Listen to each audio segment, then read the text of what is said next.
If the pump is not reaching its maximum pressure, check that your inlet plumbing is correctly sized for the pump and that your screen is clear of any debris. A worn or clogged valve would also cause a decrease in pressure. Let's take a look.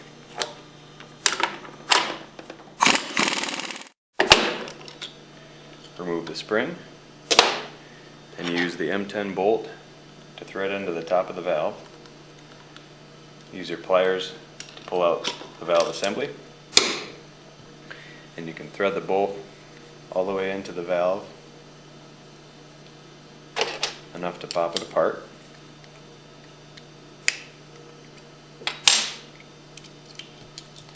And in here we'll look for any pitting or corrosion.